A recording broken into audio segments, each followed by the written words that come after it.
Hey guys, it's Nick the Booksmith. Welcome back to my channel today.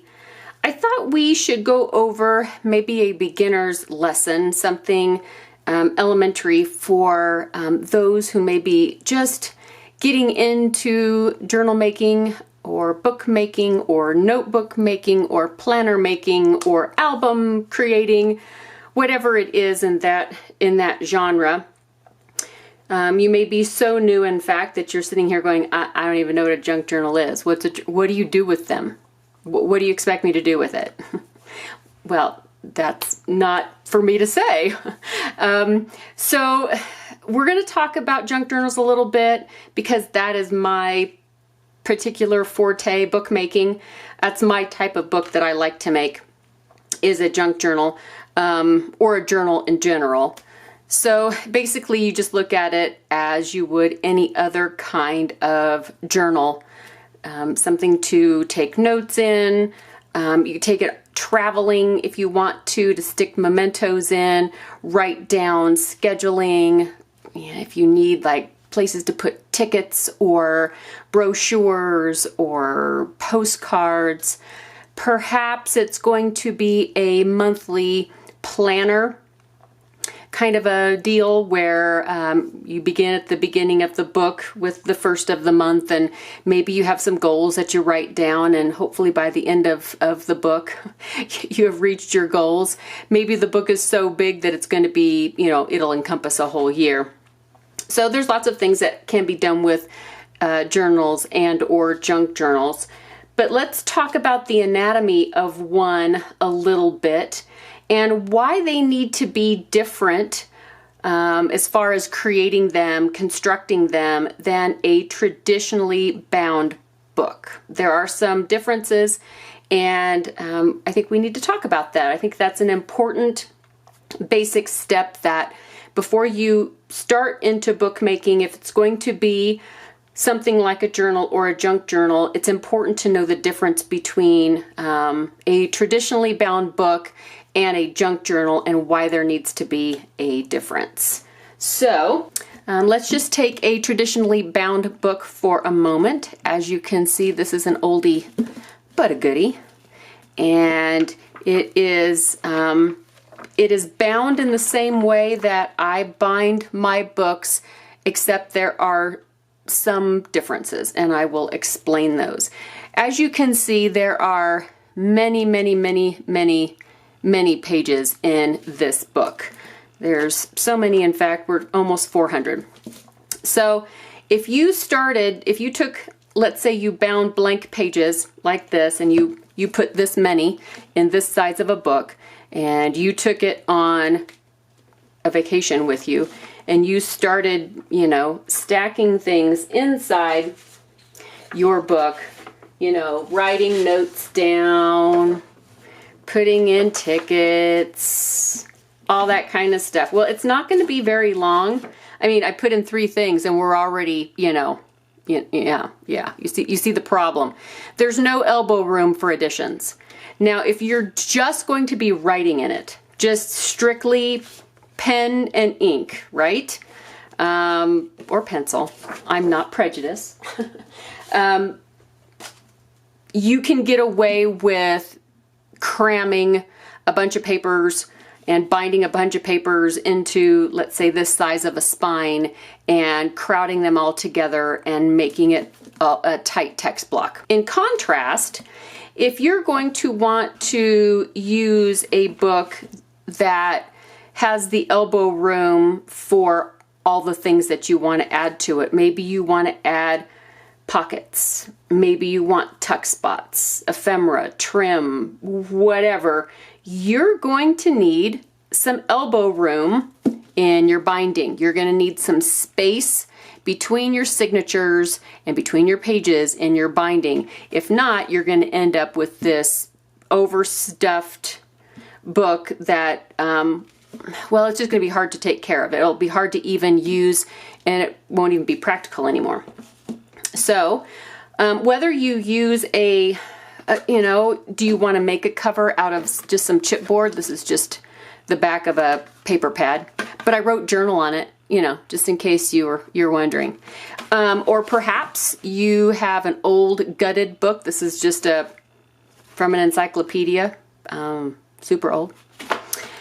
No matter what you want to use as far as that goes, there are certain rules that kind of have to be abided by as far as determining how many pages you're going to use for your book. When you fold your pages, no matter what kind of paper you use, whether it's book pages or it could be just regular copy paper. This is all tea stain stuff.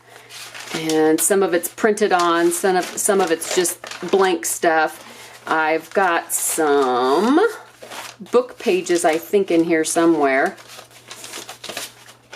Yeah, here's a book page.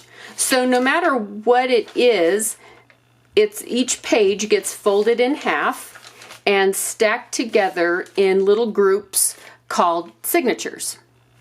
And if you want to leave the most elbow room for your extra tuck spots and ephemera and that kind of thing, you will want to do less signatures per book. So let's just grab, I folded up a few little booklets of paper here. I think that's the only ones I folded up. Okay. And we can just kind of stack them together. There's 4 here, and I believe I just put 3 papers, I think, per signature. So there's 3 for each one, and there's 4. So they're signatures. So there's 12 pages in all. This is not going to be enough, probably. This is just to kind of gauge what kind of room you're going to have. That would leave a lot of room. If you look at it from the side,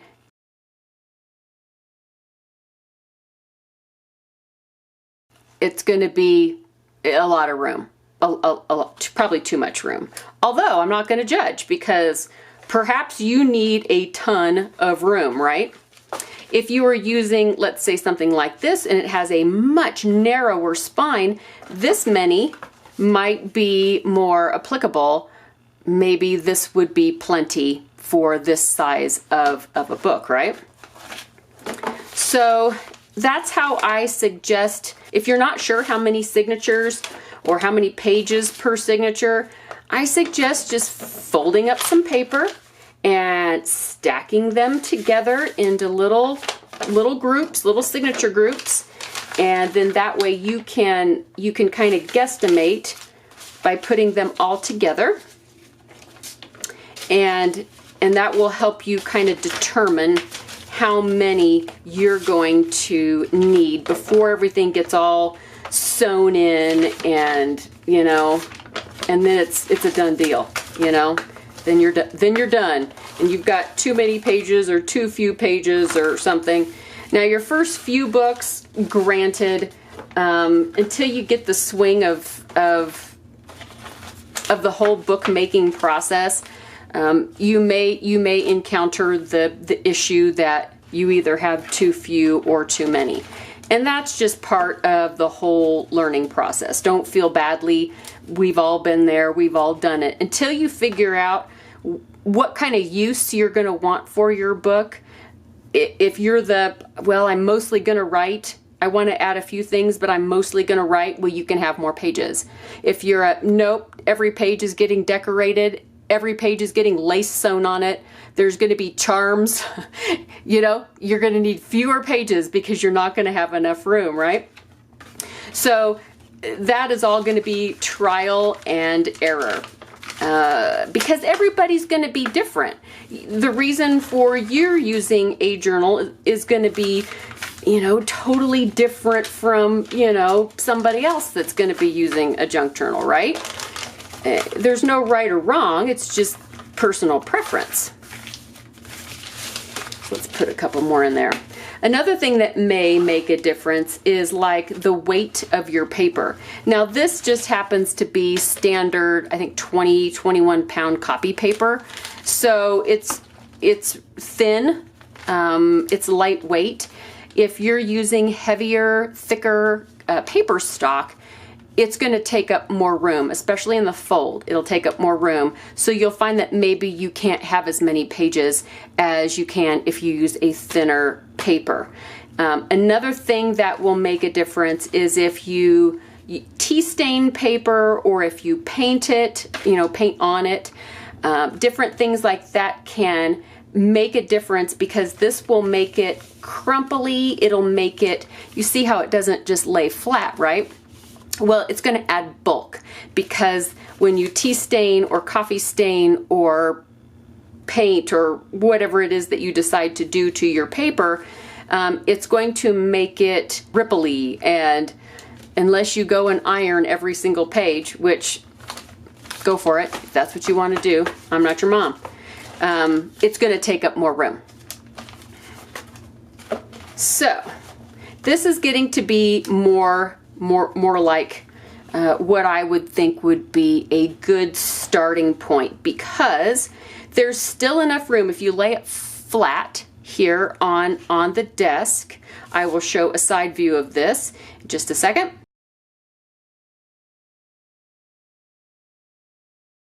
You will see that it's not completely, like the front cover isn't completely fallen down over here because there's not enough paper to hold it up, but it's not big old wide stuffed full alligator mouth and you can't even use it because it's so shoved full. It's just kind of a nice, even middle point to where tucks could be added, pockets could be added, mementos could be glued on or pinned on or stapled on, and a nice, you can still write in it and all that kind of stuff. So this is a, let's see what size of spine this is, give everybody a reference point. It looks like it's about 1 inch and 3/8 or 34 millimeters. So that's about the size of that. And I've got 1, 2, 3, 4, 5, 6, 7. Okay, I have 8 signatures with 3 pages each. And of course, you don't have to sew in 8. You can, let's say, okay, I only want 4. Well, then you just double it up and just do 4 signatures. That part doesn't really matter so much. So don't think that you have to separate your paper all into, little teeny tiny signatures with hardly any paper. I was just doing that so that it was easier to figure for me. So here's 4 signatures with 8 pages each. And same difference. It's the same. It's the same difference either way. Less sewing this way, much less sewing. So, but either way, it should be just fine. The only thing I could think of is if you decided to turn this into 2 signatures instead of 4. Now you're getting a little. So you only have 2 things sewn to your spine. And it's okay out here, but do you see all the extra gappage?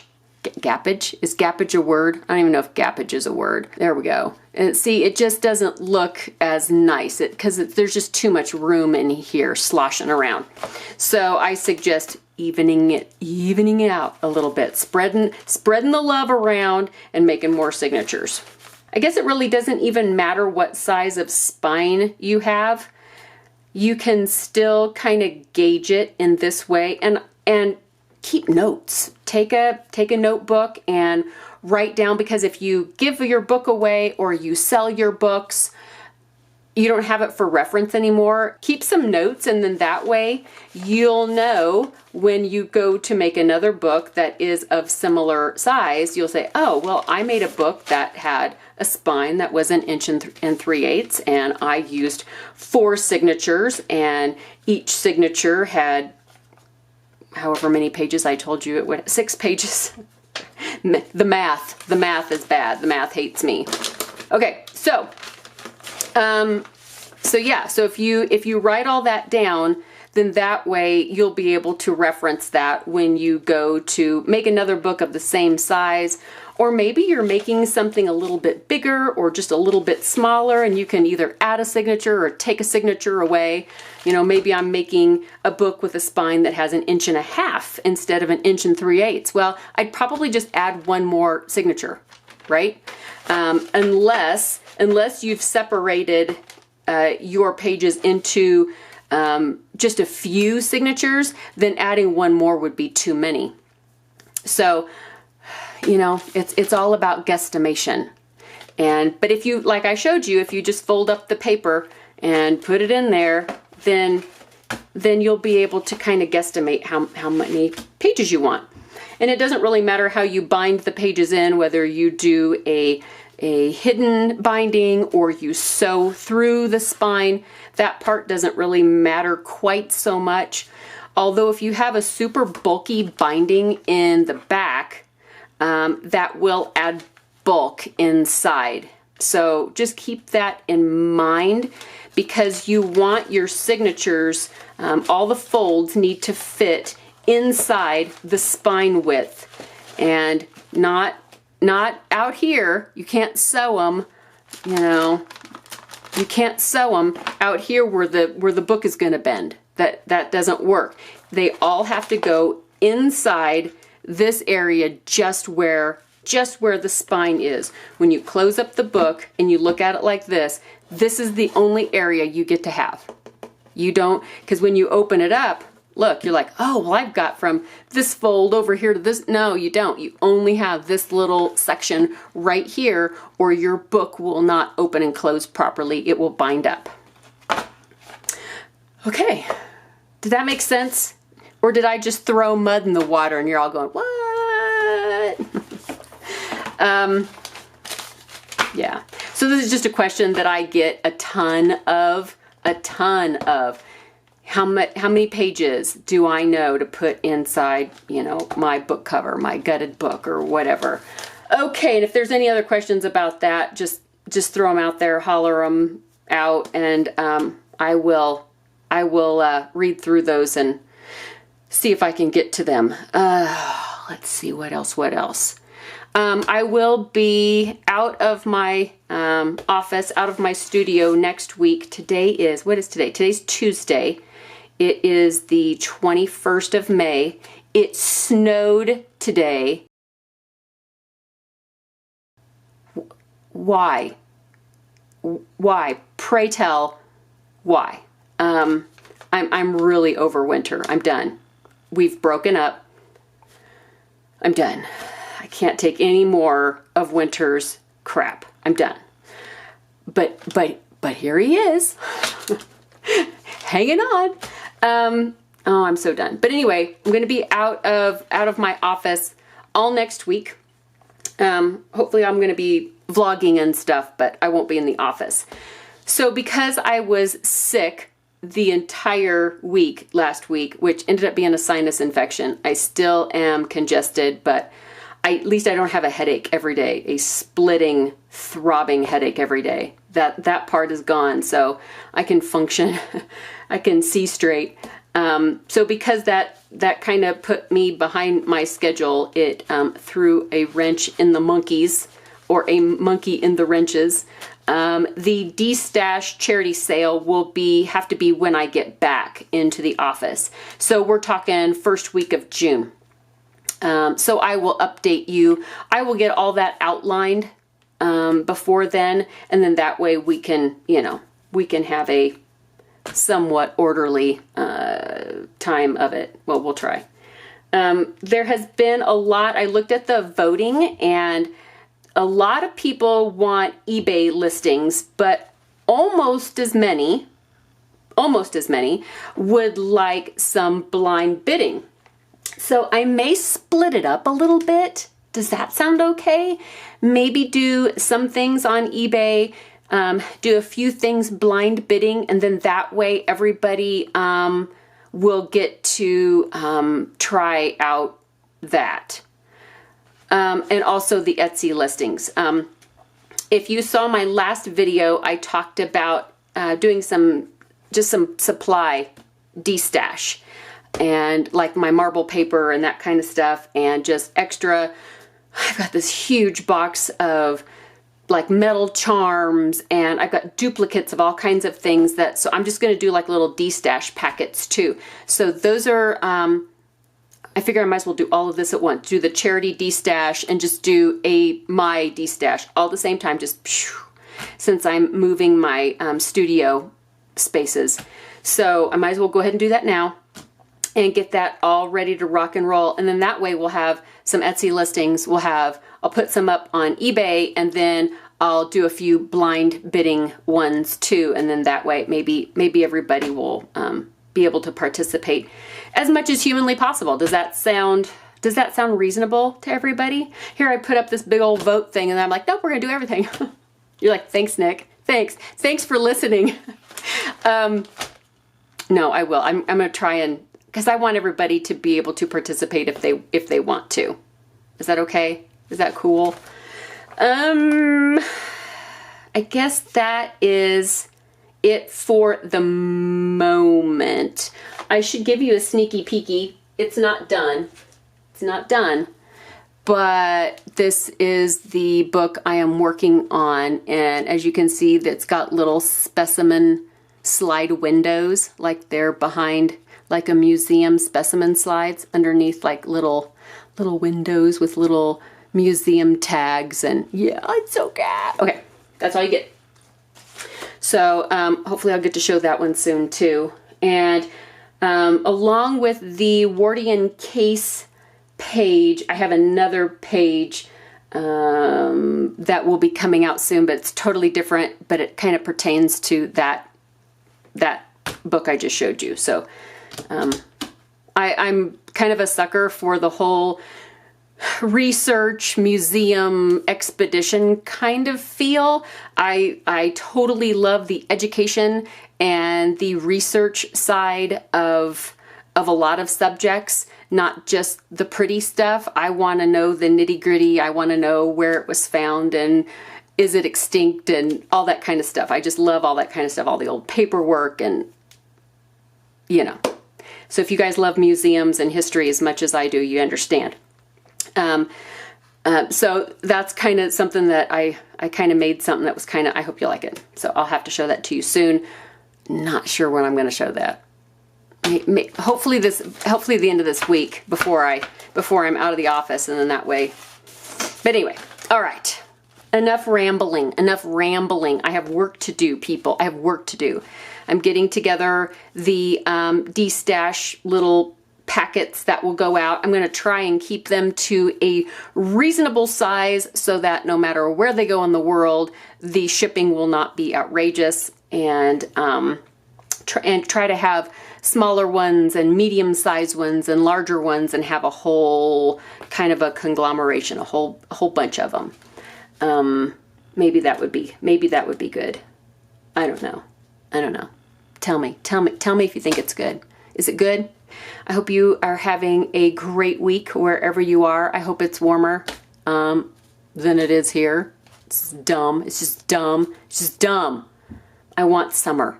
I really would really like some summer. Have you noticed that we don't even get spring and fall anymore? We kind of just get like pushed out of the bus. So winter it just pushes you out of the bus, and just you fall face first into summer. And then when summer is over and you think you're sick of being hot, you think, oh, well, it's going to be fall. I get, mid-season, cool, crisp evenings. And no, it ends up snowing on you. Your little brother comes up behind you and you're fully dressed and he pushes you in the lake of winter. And that's how it feels. It feels like we don't even get those really nice middle ground seasons anymore. It's kind of depressing, is it not? Is it not depressing? All right, kiddos. Big, huge love to all of you. And I will, I'll see you really soon. I'll be back. I'm going to come back and do some fun stuff. I hope to find some cool things while I'm in Seattle, and, bring some cool stuff back to show you. And if you're in Seattle and you see Nick the Booksmith walking down the street, just feel free to scream. Just do it, man. Just scream. Cross the street. Just, ah! and I'll come and hug you or something. Throw gummy bears your way. I don't know what kind of gummy bears there will be. These are the Project 7, which are some of my very favorite. The champagne ones are like primo wonderful. This one is Rainbow Ice Birthday Cake and Front Porch Lemonade. I'm on the fence about the birthday cake. It's kind of a strange flavor to have for a gummy bear. When you first put it in your mouth, you're like, I don't know. And then it kind of grows on you. So, but I'm still on the fence. I'm fencing on it, man. I'm fencing on it. They're still good. They're still good. You know, they're still good. They're gummy bears. So they really can't be that bad. They can't be that bad. I wish they would come out though. Haribo, are you listening? Are you listening, Haribo? I like black licorice. I like real black licorice, not Twizzler, waxy, grossness. Sorry, if you love Twizzlers, I still love you, and no shade, man, no shade. But wow, they're gross. So, but I think real black licorice gummy bears would be so great. So great. Okay, Haribo, I'm waiting. All right, guys, big love to you. I will see you really, really soon in the next video. Bye, guys.